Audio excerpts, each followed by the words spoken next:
I think a materialist approach to things is very, very consistent with my experience in Christian social justice.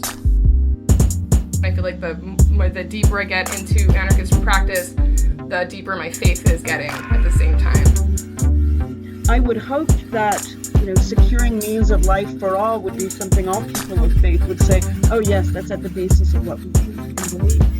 Those who are most marginalized know the most about the true, the good, and the beautiful. To me, it's less that I think building class solidarity is a bad thing, as much as it seems like if you don't attend to things like anti-Black racism, that's always going to get in the way of building class solidarity, actually. And when you go back, you find that a lot of revolutionary grassroots participatory movements, the precursors to what you could call the barrio assemblies and these grassroots neighborhood organizations, a lot of these were sponsored by the church. What does it mean to say that the Christian tradition is internally contradictory and there are antagonisms there and you're always being faithful to some aspects and betraying other aspects? Welcome to the Magnificast, a podcast about Christianity and leftist politics. I'm Dean Detloff, and I am your intro to Bible instructor. And I'm Matt Bernico. I'm the guy teaching you how to pick up chicks with the Bible. Just kidding. I would never do that. That's what a class. Terrible. I know. That's my that's my class. I don't want to teach it, but they're making me. Right. Yeah, what a wild syllabus that must be. I don't know how to ask you about it. Nope, please don't. I do, but off air. Yeah, of course. So by the time you're hearing this episode, it's International Workers' Day. It's not today, but we're ready. We're anticipating it. Not today when we're recording it, that is. Breaking out my International Workers' Day advent calendar. That's right. How we'll celebrate, who could say? I'm going to tune into a live stream of people that would be here in Toronto, I guess. And I'm looking forward to it. That's cool. Yeah. Yep. It's the United May Day. I'm actually pretty bummed. I think, I don't know, coronavirus is tough. It's tough to not be able to demonstrate and all that kind of thing. But I almost said United Methodist Day. United May Day is one of my favorite days of the year in Toronto because it is such a really interesting tableau of the state of the left, for better and for worse. And I like to be part of it. And this year, I guess I'll have to watch it on my TV screen. Are you doing anything for May Day, Matt? No, I don't think so. I'm going to be tweeting angrily about things, like I usually do. CPUSA is having a May Day dance party. I don't know what that means, and I'm probably not going to do it, but I just want to say it is happening. Great. Yeah. So it's cool. Good. You know what? You should, all you fellow travelers out there, send us a letter, not a real one, but a digital, an email that tells us how you're gonna celebrate May Day and what you're doing. We'd love to hear from you. We don't get enough user feedback, and we need more of it. So just tell us what's going on. Strike up a conversation. We have been getting some. We always get a slow trickle of very, very kind and thoughtful people reaching out and saying what they think and telling us what they what's catching them and what's not in the podcast, and we do appreciate it. So you could be one of those people too. Some people say they hate Reddit goofs. Some people say they love Reddit goofs. Man, it's tough. We can't win. It's tough to sort out, isn't it? We're gonna come back to what we're actually talking about, but this is actually maybe a good moment to say, if you miss the Reddit group, the Reddit goofs, you can still find them, but you have to pay at least $1 for them to listen to them on our Patreon. We've moved them there with some current events stuff that we're talking about on a secret lock-in podcast, as we call it. So you can find that at patreon.com/themagnificast. All right, that's probably enough self-promotion. Yes. Back to May Day. Okay, May Day, if you don't know, May 1st is the day that people on the left historically celebrate workers' power. You might know about Labor Day, but that was created as a competitor to May Day, which is the real workers' holiday. That's right. It all Labor goes Day back sucks. to I hate it. I know, it's a bad one. It's a bad one where it's basically a holiday for grilling, and that's not what you want. No.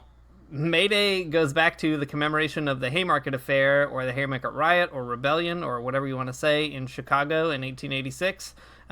It started off as a demonstration for an 8-hour workday, but it all went to hell pretty quick when somebody threw a bomb. Nobody really knows who did it. The cops infamously killed a ton of people in response to that bomb, so some people suggest that the cops threw the bomb in order to create a pretext for violence. Other people say something else. I don't know. You can figure that out. Importantly, though, afterward, basically without any real evidence, the state hanged 4 people: George Engel, Adolf Fischer, Albert Parsons, and August Spies. And ever since then, communists, anarchists, and socialists of all kinds have celebrated workers on May 1st. So in the past, we've talked about how some Christians of this time were involved in the Haymarket affair and radical politics in the Gilded Age. There's more than you might think. If you're interested in that, you can go back and look for our episodes with Heath Carter, a really great historian in particular, who's helped us think about that. But this time, we're going to do a deep dive on a Christian who was on the other side of things, the bad side of things, Dwight L Moody. If you've never heard of Dwight Moody, you're lucky. If you've never heard of the Moody Bible Institute, you're also lucky. But you can think of him as like an evangelical saint, or like a past pope of evangelicalism. He was a big deal. So Dwight Moody was an evangelical before there were evangelicals, during when they were fighting whether they should be called evangelicals or fundamentalists or whatever is going on with Christianity. But interestingly enough, the Moody Bible Institute shares a pretty weird and secret history with the Haymarket affair. You never would guess. The History Channel episode of the Magnificast. That's right. That's exactly what we're doing. So we thought we should take a look at that history as well as some of Moody's ideas surrounding evangelism and the poor, and think about how that origin is still with us in evangelicalism today. Overall, like, figuring out what it means to be a Christian on the left means figuring out the ways that Christianity and capitalism have worked together to create really oppressive and reactionary types of politics. And there's no better example than Dwight L Moody. I think that's right. I think that it's okay. You might ask yourself, "Hey, it's the day, the high holy day of the left. Why are you talking about such a huge nerd like D.L. Moody?" And the reason is, like Matt said, it's important if you're a Christian on the left to figure out how we're complicit. But also, it is a fascinating kind of event that spurs on a kind of tradition of Christianity being tied to capitalism and encourages us to ask some critical questions. So it's a good excuse to do that. If you don't know who Moody is, we'll get to who he really was. But I think one way into this conversation is to talk about the myth around Moody. So maybe you've never heard of Dwight L Moody. Like Matt said, if that's the case, then you're very lucky. But if you spend any time in evangelical circles for too long, there's a handful of people that you'll hear about at some point. Just maybe some examples. Maybe these are like extremely Michigan examples. I don't really know. But like someone might at some point get you a devotional by Charles Spurgeon. To give you one example. Or if you say that you like philosophy, then someone will ask you for sure about C.S. Lewis. Moody, though, will definitely come up as soon as somebody starts talking about evangelism. He's taken on a kind of mythical status as like a revivalist. He's maybe like a 19th century Billy Graham. And one good example of this hagiography comes out in Christianity Today, the evangelical magazine. So it ends like this. I'll just read this paragraph, which is a bit long, but I think it gives you a window into just the figure of Moody. So here goes. He used every opportunity to preach. Through his revival work, he saw the need for an army of Bible-trained lay people to continue the work of inner-city evangelism. Quote, "If this world is going to be reached," he said, "I'm convinced that it must be done by men and women of average talent. After all, there are comparatively few people in this world who have great talents." Okay. In 1880, Moody invited adults and college-age youth to the first of many summer Bible conferences at his home in Northfield. These conferences helped nurture dispensationalism and fundamentalism, both of which were just emerging. At one conference, the student volunteer movement was founded by 11 collegians who pledged to work in foreign missions after their college education. a horrible tradition that unfortunately still exists. Finally, in 1886, Moody started the Bible Work Institute of the Chicago Evangelization Society. Not a great name. What a name. Renamed Moody Bible Institute shortly before his death, which was one of the first in the Bible school movement. From this work, he launched yet another work, the Cole Portage Association, later Moody Press. Again, not a great namer. That's not what he's known for. An organization using horse-drawn gospel wagons from which students sold low-cost religious books and tracts throughout the nation. Despite a tireless schedule, he preached 6 sermons a day just a month before he died. He left to spend time with his children and grandchildren at their Northfield, Massachusetts farm, where he died. So that gives you kind of an example of just like the place that Moody occupies in the imagination of evangelicals, I think. You know, he's like a person of conviction who cares about the average person figuring out how to be an evangelist. He's preaching all the time. You can't stop him. He won't stop himself. Even till a month before he died, he's preaching 6 times a day. He's got the gospel wagon. He's starting schools. He's starting presses. He's nurturing fundamentalism and dispensationalism. And he comes out looking like this, this person who's totally kind of sold out for like spreading the good word or something like that. So it helps to maybe get an idea of the myth of Moody, to understand why connecting him to the Haymarket affair, as we're about to do, is also extremely wild. Yeah, man, he is a wild character. I think I first got interested in Moody when I was doing some research on Christian education a while back. Christian education in the United States is, evangelical Christian education. Catholic education is a whole nother gang, but, you can't really tell that story without Dwight L Moody and the Moody Bible Institute. It's such a weird place with a weird theology and sort of ideology behind it. It's hard to really describe.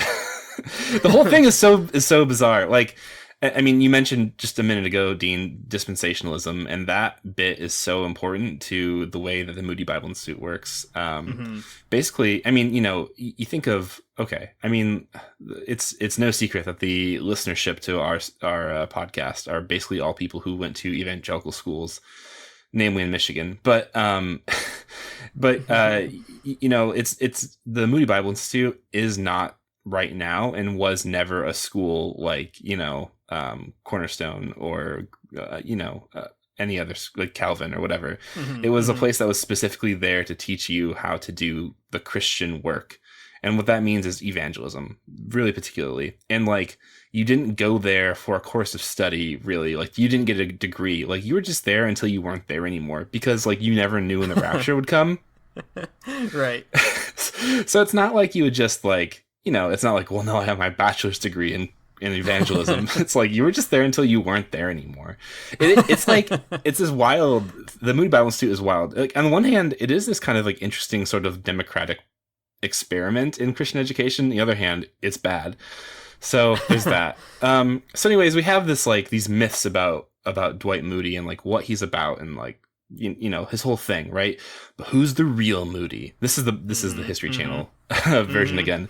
So like, he's a hard person to explain for a lot of reasons. He's invested. Wait. Just to set up the History Channel aesthetic here. If everybody could just like close your eyes for a minute, imagine like Google on your phone really quickly a picture of Dwight L Moody, and then just imagine it's like slightly animated, and then like close your eyes and keep that image in your brain as Matt talks just for the next minute or two. That's right. So he was really successful evangelical force throughout the United States in the late 19th century. He's really well known for, like I said, the Moody Bible Institute, which is just like this huge evangelical training grounds for mission work and evangelism. But he's really integral to like the story of Chicago during this time and the Haymarket riots and politics and evangelicalism writ large. So yeah, he is an active figure in Chicago around the same time as the Haymarket affair, the 1880s, that whole time. He was there before that, he was there after that, all this kind of stuff. We can't get into the weeds too much, but I'm going to try to give the short version of the story. So yeah, like I said, he'd end up benefiting the Haymarket affair in some interesting ways. But before the Moody Bible Institute, he was just like this well-known evangelist, revival figure, like a 19th century Billy Graham is probably right. Moody's main appeal was to like upper and middle class types people. Like that's the people who were coming out to his revival meetings, not the poor and working class. Upper class people, middle class people. Moody was obviously okay with this because it provided like a big base of donors to his cause, which is nice to have. The organ grinder needs those deep pockets. That's right. That's exactly right. But in that, he recognized that the working class were the folks that who needed like the gospel message, especially. There's this like really, I mean, we'll talk about this more towards the end of the episode, but there's this really yucky, like anti-working class like ideology going on here. Those are the people who are uneducated, who are brutish and nasty, and they need someone to tell them how to live an upright life, and that's what Dwight Moody thought he could do. And that's like also there's like a real conservatism in that type of thinking. Like, you just have to teach poor people to live the right way. And if you do that, then they'll be, less gross to you or something. And that sort of like that element of his preaching was like really appealing to the upper class folks. And that's why so many of them were very on board. Right. Because it was a type of sort of theological thinking and ideology that said like rich people, you're doing everything right, and poor people, you can be like rich people if you just kind of follow these rules. Yeah, I mean, it's a real. You can already see the ways that capitalism habituates you into thinking about yourself and other people, right? Like, there's a kind of Christian paternalism here, like you were saying, Matt. Like, poor people are poor because they're brutish or there's something wrong with them, and if only they could understand maybe the saving light of the gospel or something, they could clean up and get a job and be a good business person or something like that, which is in some ways the story of D.L. Moody, right? At least that's how he kind of narrated his own story to himself, it seems. And I think that is important too, because first of all, it shows you how capitalism trains you to think about people who are dispossessed by the economy, right? Like you read that as their fault. But it also shows that Christians have found like Christian reasons to feel that way for a very, very long time. So it's a tough like ideological nut to crack. Yeah, absolutely. It is very tough. And it's definitely one that like Dwight Moody and the rest of the sort of Chicago bourgeoisie were not self-reflective enough to understand. Yeah, I mean, so Moody's thing is that he wants to bring the good news to the working class. But unfortunately for Moody, the working class weren't super interested in that. I mean, some of them, of course, were. But he had a hard time getting working people to come to his revivals. There's to kind of prepare for some of this, I did some research in Timothy Glegg's book called Guaranteed Pure, which is a book about D.L. Moody. And he notes that sometimes like women and mothers would come to, working class families would come, but they could never really get the men to come, which is, I don't know. It seems like a trope that plays out all too often in Christianity, but anyways, that's what you get. Timothy Glegg, again, the historian that I'm referencing here, and we'll reference throughout the rest of this episode. He does a really good job kind of explaining the way that Moody's gospel is framed around a certain type of bourgeois individualism. It glorified businessmen, disparaged working class people. That's the whole thing. And there's this whole idea of like Christian work in Moody's thing, in Moody's like theology and evangelistic ideology. There's probably a better word for that, and I can't think of it. But whatever. I'll just keep saying ideology. Missiology? God, I don't know, man. It doesn't matter. But it's all there. Yeah. So anyways, this is how Timothy Glegg kind of frames Moody as a person that kind of helps give you an understanding of like what's going on here. So Moody, hailing from a working class background and with the verbal infelicities to prove it, he could speak to these men, the working class folks, in their own dialect. Yet he hobnobbed with successful businessmen without any apparent resentment. He parroted their economic views in glib declarations, proclaiming that he could not see how a man can follow Christ and not be successful, and that he believed hard work inevitably brought self-sufficiency. Wouldn't it be nice if that were the case? But yeah, I mean, that's Dwight Moody in a nutshell, right? if you just do Christian stuff good enough, if you do the Christian work and you kind of, if you do the Christian work and you're also like a complete idiot about economics and will just say whatever rich people agree with, you'll be really successful. Yeah, that's true. That is probably true. Right. This is another funny story that Glegg brings up to kind of demonstrate the tension between the, like holier than thou businessmen of Dwight Moody's class and also working people. This is just like, I don't know, kind of unrelated, but I think it's worth talking about because it's funny. So when business leaders persuaded Mayor Joseph Medal, who was the mayor of Chicago at the time, to enforce Sunday saloon closing, so closing the bars on Sundays, the working classes united across ideological and ethnic lines to elect a leftist People's Party for city government in 1873. It didn't last very long, but like, I think I like that little blurb of a story because it's like, here are these rich people, and they're gonna tell you poor people, how you working class people, how to live a good life, and part of that is not drinking on Sundays, and working class people were so mad that they started their own political party. Yeah, I love that. One weird thing though about Moody, and especially this feeds into evangelicalism in general, is that at least the way that I've been shaped or was shaped to see him when I was an evangelical is that he was the type of guy who he was like willing to get down and dirty with like the working class and even be a little grimy himself, wink wink. And the idea being like there's a story even in that Christianity Today kind of hagiography where the details are not immediately present to me, but like basically some people, the city or whatever, like somebody said they were gonna stop some stuff from happening at like these fairgrounds or whatever, and Moody was like no, like a bunch of Christians were upset that they were gonna have these events, and Moody was like, no, we've got to go there because like that's the mission field. And that is like such a wild evangelical thing to think, right? Like it's sort of like it gives Moody and other evangelicals this air of like I don't know, being like interesting or radical or something like that because they're willing to put up with like the moral infidelities of the lost if it means that they could be saved, which is just like this strange oscillation between relevance and holiness that you always get in evangelicalism. Yeah, it's a really good note. It's kind of like Leninism, you just go where the people are.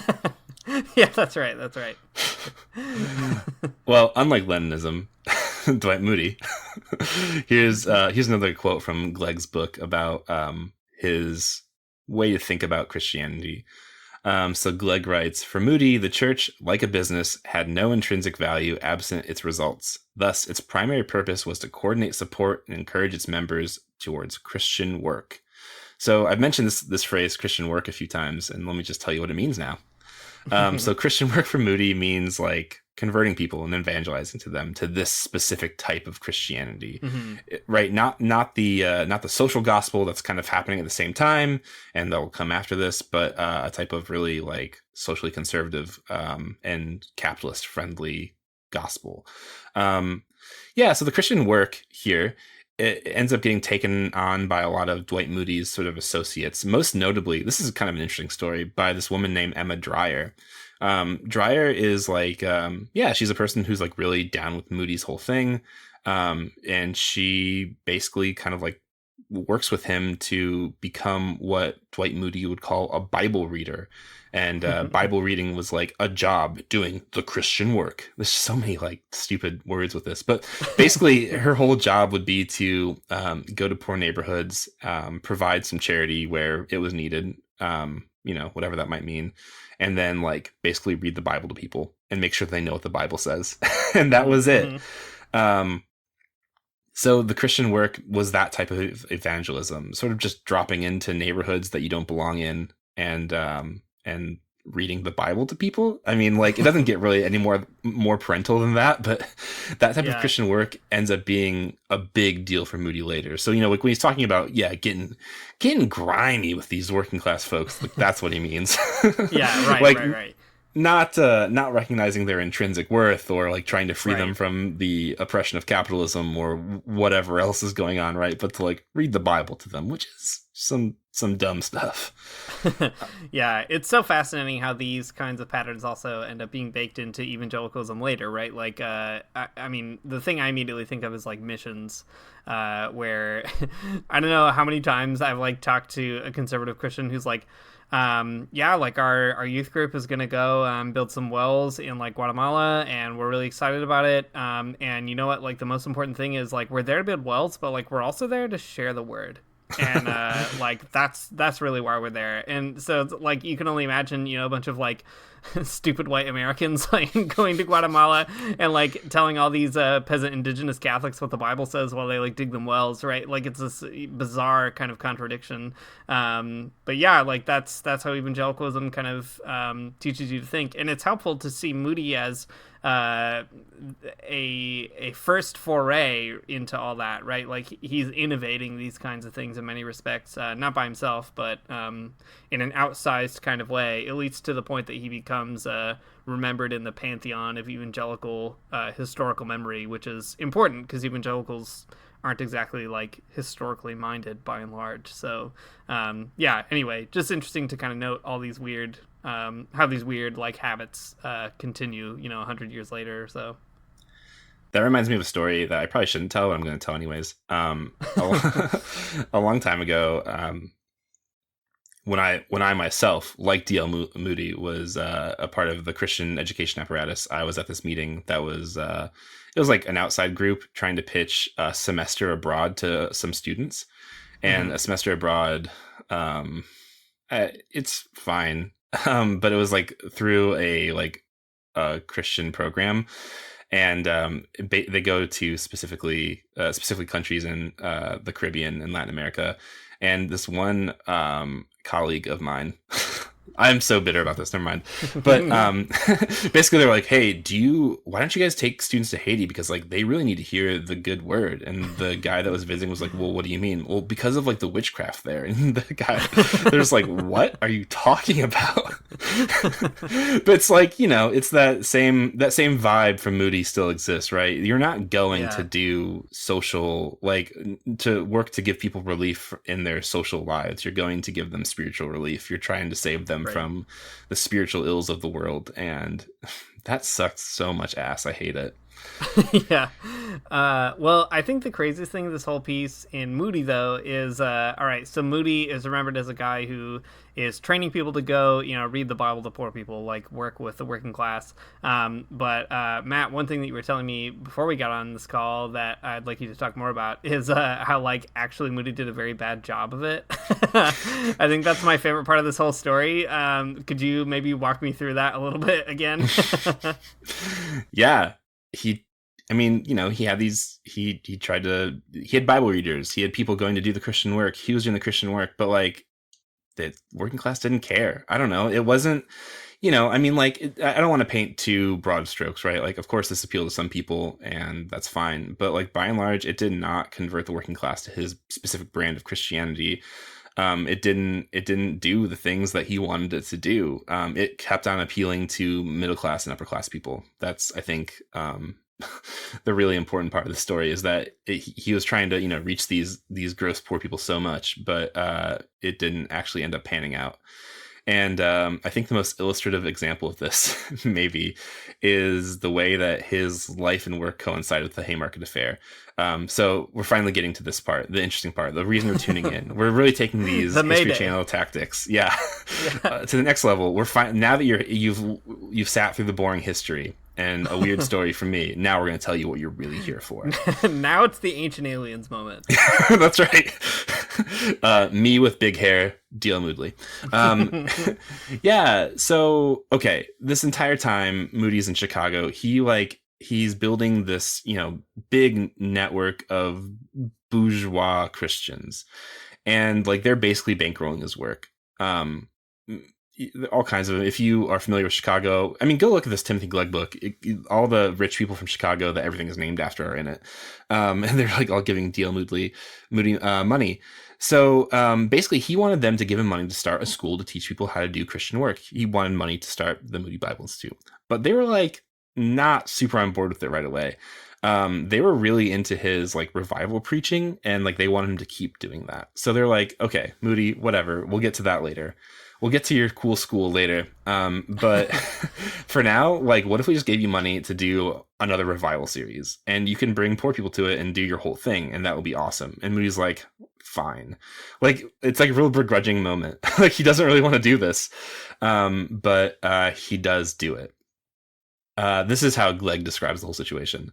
Whether concerned by denominational opposition or simply averse to the large price tag, Moody's business allies were slow to organize Moody's proposed training institute. Instead, as a consolation, they proposed that Moody hold a May revival campaign on the city's rolling south side, cynically timed to coincide with a threatened general strike for an 8-hour workday. You can see where this is getting awesome. I just love, like, the idea of a bunch of business people being like, yeah, I've heard about that strike too. Yeah, I don't know what we're going to do. Hey, remember that pastor? Like, can we get him to, like, just try to get everybody out of the city for a minute? Do you know what angry and tired workers love? Church. That's right. They're not going to go to a strike. They could go to a church meeting. That's awesome. They love that stuff. Yeah. Okay. So here's where it gets better. It just keeps getting better. Okay, so again, from Glegg's book. The first evening, Moody addressed swaths of empty seats, exhorting the sprinkling of wives and mothers present to bring to the meetings the men who were on strike. So yeah, again, like, wives and mothers showed up, but the men weren't there because they were all on strike. The following day, May 3rd, a massive crowd of 40,000 protesters gathered at the gates of McCormick Factory. McCormick was a person that was funding Moody. So this is before the Haymarket riot, in case you're not tracking. This is on May 3rd.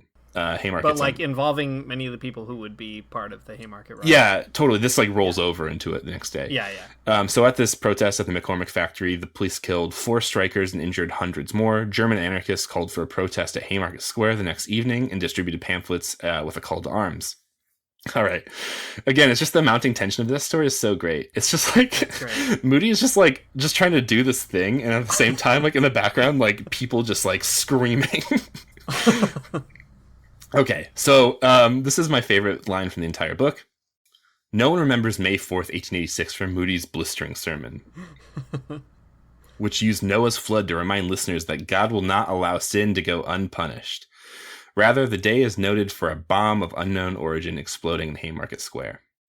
Okay, so this is where things heat up. This is this happens. Like, no one comes to Moody's revival meeting because they're all at this riot. What a terrible but like extremely dark comedy thing.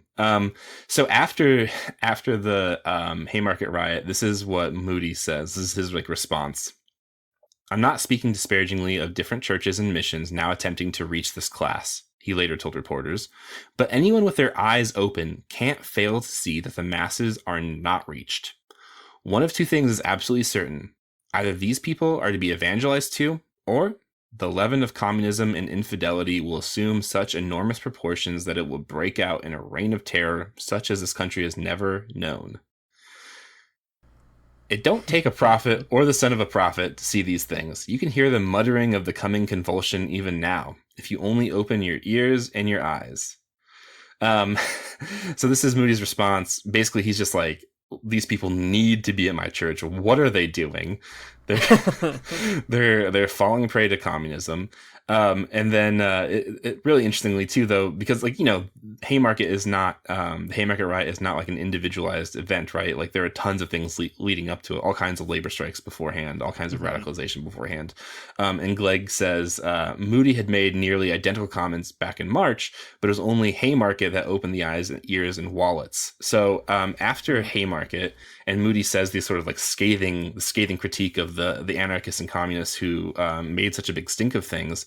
That is how Moody got all of his rich benefactors to finally fund the Moody Bible Institute. That's like the thing that did it. It's that like, you know, the Haymarket riot is like this tipping point in like the social order where people finally see like there's something serious going on here. There's all these dispossessed workers, and then Moody's the guy that's just like, well, yeah, but if they come to my church, if we can train enough people to go out and reach these people, and you know, tell them how to live a good Christian life, this won't be a problem anymore, right? So the funny thing about the Haymarket riot is that like that's how Moody makes enough money to open what would be the Moody Bible Institute. And that is the most buck wild story I've ever heard in my entire life. It is really wild. Yeah, absolutely. It's so strange too. I mean, you mentioned, so the Haymarket affair, the Haymarket riot is a tipping point, and it's a tipping point for both the right and the left, right? Like, the left, I mean, there are big events that happened in the 19th century before and after the Haymarket events, but like, it takes on an international significance, so much so that it becomes a holiday all around the world, right? Because of in honor of these martyrs. And at the same time, the right, too, starts to pick up on the fact that, yeah, this is a big deal. And it's so fascinating to see Moody as a financial benefactor of that crisis. As somebody who's like, I don't know, like business savvy, I guess, seeing the writing on the wall, sorting out, you know, that now's the time to make the pitch in the Dragon's Den or whatever, and be like, yeah, you can get all my equity, just pour in right now. This is the time. It's like you're in or out. Moody's just pitching this to Mark Cuban. This is gonna work. That's right. We're gonna start this new school. It's gonna be so good. Yeah, I mean, it is a really good example of the ways evangelicalism is plugged into the machine of capitalism, insofar that it's there to preserve a type of social order, right? It's a type of conservatism that's trying to keep things the same and repress the desires to radically alter society in a way that would benefit more people. Yeah, I mean, it's from my perspective right now, it is such a weird thing to think of like as a legitimate type of Christianity. I mean, of course it is, right? But like thinking that like, yeah, Jesus, a completely, a conservative type of guy. No, not at all. It's just such a bizarre thought. But like, it just, when you kind of combine, that specific hermeneutic of reading the Bible, which is, a very sort of like plain sort of fundamentalist kind of way of reading the Bible, alongside of Christian ideology, it just like works together to make this mechanism that tries to, oppress workers, right? It's complicit in that type of oppression. Yeah, there's so many strange moving parts to it also, like, so evangelicals so often talk about how, obviously, okay, there's a big political machinery around evangelicalism. So I was about to say evangelicals often talk about being kind of above the fray of politics, and I don't, okay, obviously lots of them don't. So I don't want to be generalized that way for obvious reasons. But a lot of Christians, when you talk to them, and evangelicals in particular, will say something like, saving souls isn't about politics. Like you would save the soul of a communist and a feminist and like a conservative and whoever you could find who doesn't have Jesus. Like you would just save them.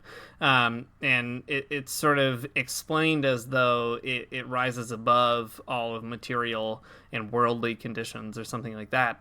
But when you go back throughout history, it is so consistently on the side of and so consistently being produced by the literal financial interests of capitalists that it is like, it's so interesting to see that as the consummate sort of bourgeois religion, that it's the politics that disavows being political, the kind of spirituality that says that it's above the fray precisely because it thinks that liberalism is above the fray in some kind of strange way. I don't know. It's just interesting to see, like we've talked in the past on this podcast about how even after like the Great Depression, right, that was a turning point for evangelicalism. All of a sudden, these kind of charity gospel preachers or whatever found themselves not on the side of the organized working class, but on the side of the business owners. Like this is such a consistent pattern in history. You see it in Haymarket, you see it in the Great Depression, you see it again, of course, after the 70s, which are a real height of radicalism. Reagan gets elected in the 80s. Like, it's fascinating to see this as a repeated pattern that goes over and over and over again. Yeah, the way that evangelicalism works within capitalism, it functions like as an idea or as a type of propaganda that's like so good that people don't even recognize it as propaganda, or like at least evangelicals don't, right? It's completely like, under their radar. They don't ever quite catch on to their own bullshit.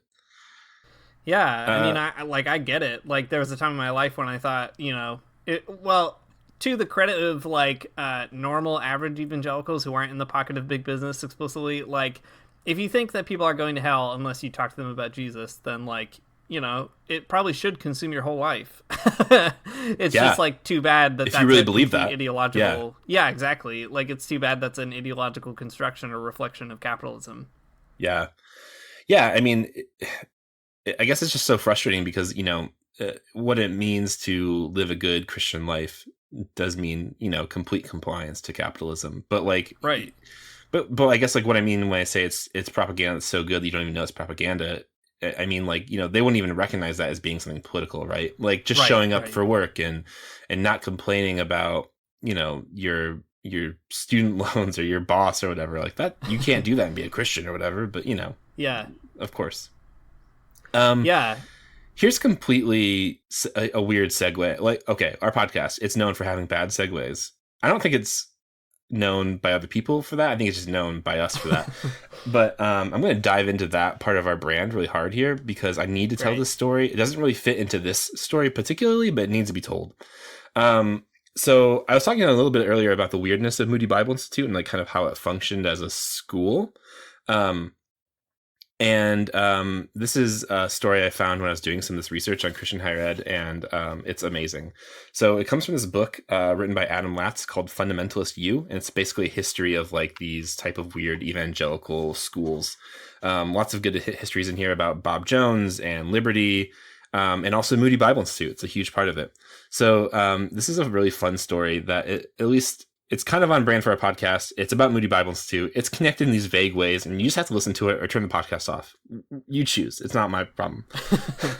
So anyways, there's this like whole section in this book about how students have broken the rules at Christian universities, and it's a joyful and amazing history. It's basically just a chapter about how some students they'd rat on one another and like be like, oh man, that guy had a grill in his room.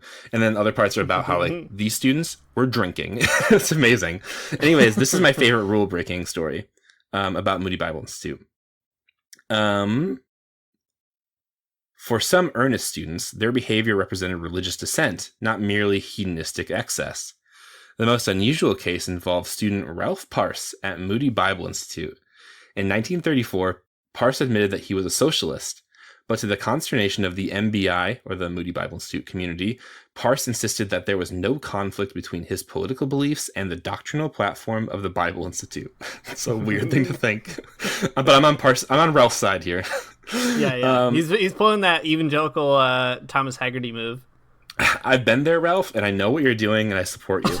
Parse's evangelical socialism put the MBI administration in a pickle. On the one hand, faculty leaders were concerned that harboring an openly socialist student would wreck MBI's carefully built reputation as a citadel of unyielding fundamentalism. On the other hand, teachers worried about establishing a precedent for vetting students merely on the basis of their political beliefs. In the end, the faculty voted to let Parse remain, but only with a razor-thin one-vote majority. There's more to the story that's really interesting. Ralph Parse ends up leaving Moody Bible Institute before he finishes all of his classes, which, I mean, honestly, good for Ralph. That's what he did. I don't know what happens to Ralph later in his life. I like to think that he joined the Communist Party. That you know, that's what he did. That's what I want to believe in my heart of hearts. But I love this Ralph Parse story so much. Me too. It's just completely off the wall, I guess, is why I like it. But I think it's really funny because that's what happens in Christian schools sometimes. I mean, at least in my experience, right? Like you got these like extremely conservative students, and the school is known for being like a safe space to send your kids, right? If you're a Christian parent. But then every now and again, you have these like real wild ass kids who are like, yeah, and that's why I'm a socialist, because of Jesus. And then the school's like, what are we going to do about this? We can't kick them out. They're paying our tuition. Products of that. Yeah. Comrade Ralph Parse, if he's your grandpa, please let us know. We will 100% send you some stickers. Sure. I need to know. That's all we can do. I need to know everything about Ralph. Yeah, gotta know everything about Ralph. We have tried to Google him. It's not a lot of leads. So if you know Ralph Parse personally, put us in touch. Just to continue this bad transition, I'll yank us back really quick to pull out one more anecdote that ties Moody to Haymarket. So there are a number of people involved in the Haymarket affair as kind of high-profile people, or like people who went on trial and were arrested after and everything else. One of them who went on trial and wasn't killed was a guy named Samuel Fielden. Fielden had been a Methodist pastor for a really long time and also a socialist at the same time that he was a pastor, but like over time he gave up his faith and nevertheless kind of obviously like maintained some kind of weird interest in like how Christianity was developing. I mean, that's pretty common of that time, I guess. But there's a really, really fascinating story that Fielden tells in his autobiography about meeting D.L. Moody.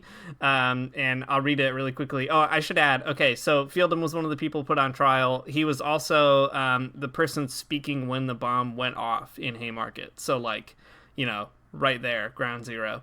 Anyway, so this is obviously before the Haymarket affair, but he has a really funny story that Fielden tells. So he says, after he became what he describes as a freethinker, he says, I visited Farwell Hall where I heard the since world-renowned Dwight L Moody. On reaching home, I indited a letter to Mr. Moody, and in a few days I received an answer in which he informed me that he would like to see me. On the following Sunday evening, I went again to Farwell Hall and heard Mr. Moody refer to the letter he had received during the week. After the service was over, and as Mr. Moody was going down below to gather in the spiritually wounded, I tapped him on the shoulder and informed him that I was the guilty wretch that had written the letter to him. He tried to get me to go downstairs with him, but I declined, and he informed me that he would talk with me at the Illinois Street Mission the next night. Well, I went there, and soon after my arrival, an honest-looking fellow got upon the floor, and during his remarks referred to the rascality of the methods of business, concluding by expressing the opinion that no businessman could be a Christian.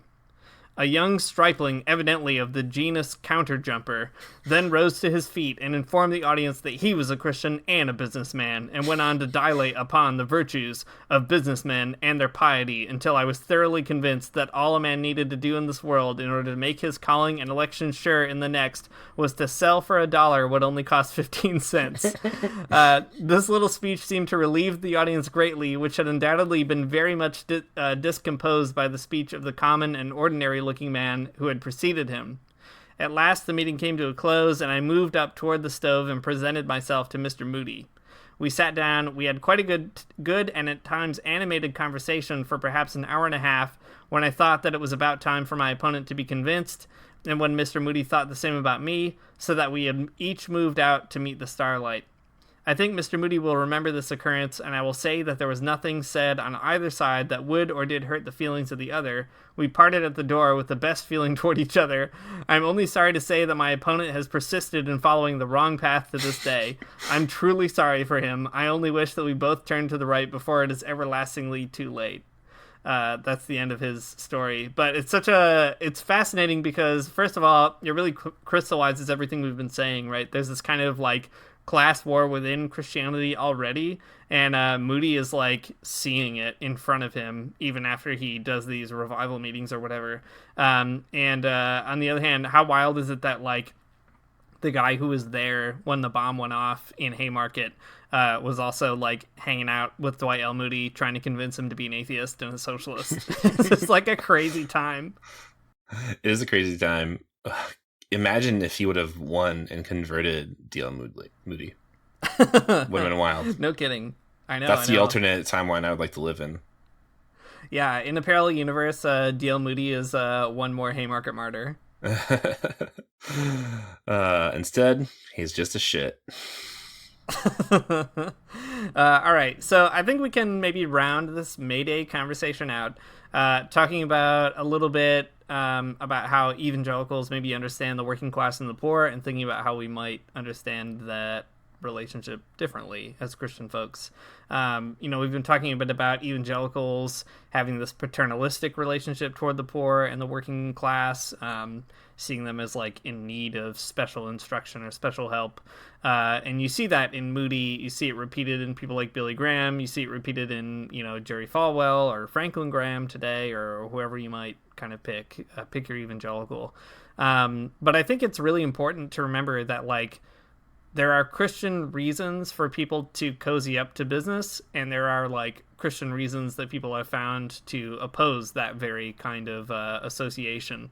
And like figuring out how to intervene in that sort of fundamental contradiction is the challenge of the Christian left today. Like trying to sort out where is the class struggle and how can Christians push it in one direction over the other, understanding all that historical weirdness.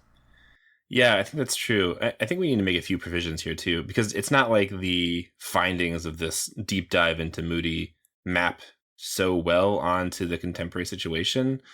Like, you know, this, first of all, like there are tons of working class people who do subscribe to a real strict type of fundamentalism or evangelicalism.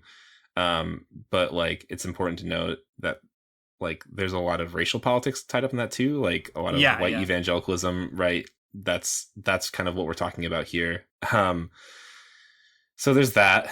But I think you're right still that like this is a place where Christians on the left can intervene into the larger Christian discourse, and to the extent that people are willing to listen to you talk about socialism and Jesus, which is, unlikely. but yeah, I think it's worth kind of thinking through like how do we do that? Like there are, I think so much of like my own family, I guess. Dean, I'm sure you're in the same boat too, right? But like, my family is extremely evangelical. It's also, pretty working class for the most part. I mean, whatever. But it would be a hard thing to convince them, I think, of this point. But it's still like super necessary thing to do. Drawing out that like, I don't know, you're a working class person, like don't listen to these people who are telling you to change your life and like, do this certain type of Christian work. I think it's such garbage, but it's an important conversation to have, but it's hard. Yeah, it is hard. It's hard because the one thing that Moody is right about is that if you say that all you're going to do is like be a good person and get a job and all that kind of stuff, your life might not change automatically, but like people will be nicer to you. That's true. Yeah, if you are mean about your boss and you're outraged about how little they're paying you, people will not be nice to you. That is one thing I've learned a lot. Yeah. I think it's just helpful to recognize that all right, like May Day is a real rupture in history, I think. I want to say, yeah, well, Eric Hobsbawm, who's a Marxist historian, he said once that May Day is the only time that like a secular event has made its way into like the calendar in a significant way.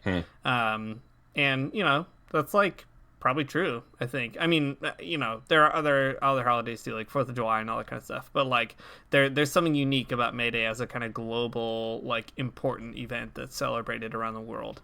And I think it's like important to recognize that there are Christian pieces of that story. We've talked about the positives in the past, like there were Christians who supported all that kind of stuff and Christians who were into the Haymarket martyrs, and there's even some faith backgrounds among the Haymarket martyrs themselves.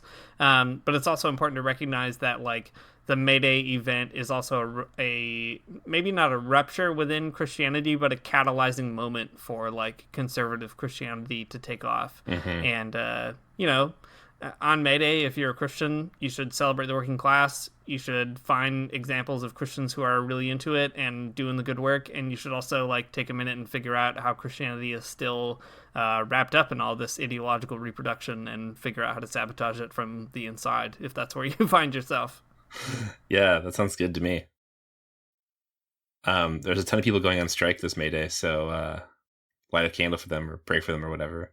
And call their boss and tell them to eat a butt. You can always do that, man. When strikes are going on, you can always call someone's boss and tell them to eat a butt. It's a tactic, and you can do it. And I just want to put that out there in the world. That's great. There you have it. That's the Magnificast strategy for this May Day. On this May Day, holiest of days, tell someone's boss to eat a butt. Tell your own boss. I don't know. It's good though. I mean, support workers, because if you don't, the Christian right will just co-opt them, and that's not what you want. Yeah, it's not. It's the last thing you want. Yep. Well, this has been a real, I think, it's been a fun episode for me because I get to kind of drop a whole lot of weird things I know about the Moody Bible Institute on our listeners. But I think it's a good episode because it tells you some context you needed to know about labor and Christianity and evangelicalism. So there you go. There you have it. It's all here in front of you, laid out before you.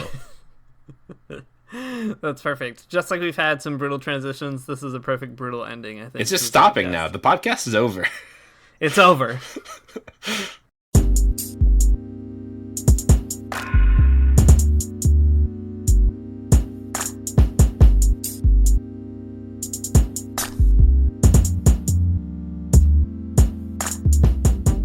Thanks for listening to the Magnificast. If you like what you heard, especially that extremely brutal ending, you can support us on patreon.com/the Magnificast, where you can also find all kinds of other stuff. You can find some episodes we've done about a TV show called Damnation. You can find some stuff about current events. It's all there, and it's all for you if you support us with your bucks. You can follow us on Twitter at the Magnificast. You can send us an email at themagnificast@gmail.com. And you can join our Facebook group, the Magnificast Basement. Our music, as always, is by Amoria Armstrong, and our outro is by the Illogical Spoon. See you next week.